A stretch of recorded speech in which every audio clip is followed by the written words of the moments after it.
Good evening and welcome to the Channel's studios here in London with your international news around the world in 5.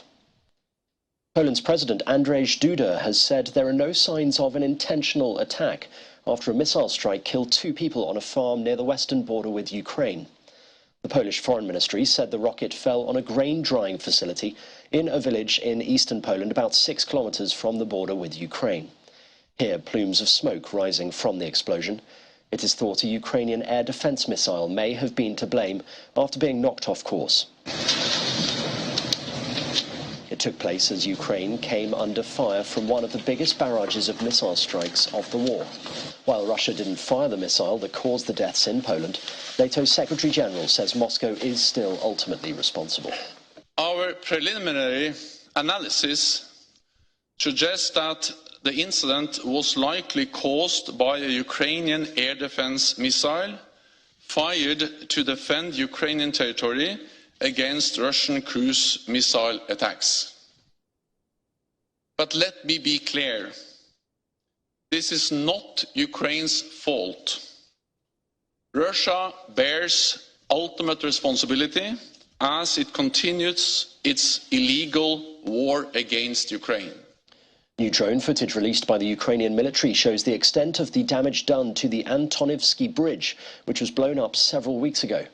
The video shows whole sections of the bridge missing. The bridge was the only nearby road crossing from Kherson to the eastern bank of the Dnipro River, controlled by Russian troops. Ukrainian forces re-entered the southern city on Friday after Russian troops abandoned the only regional center captured since their full-scale invasion of Ukraine in February. The former US President Donald Trump has launched his 3rd bid for the White House. America's comeback starts right now. The technology giant Amazon has started laying off staff, according to LinkedIn posts by workers who say they have been impacted by job cuts. This week it was reported that the company is planning to cut 10,000 jobs, or around 3% of its office staff. It comes as thousands of jobs are being shed across the technology industry, as firms see sales slow amid growing concerns about an economic downturn. And the American space agency NASA has launched its most powerful ever rocket from Cape Canaveral in Florida. 4-stage engine start. 3, 2, 1. Boosters in ignition. And liftoff of Artemis 1. We rise together back to the moon and beyond.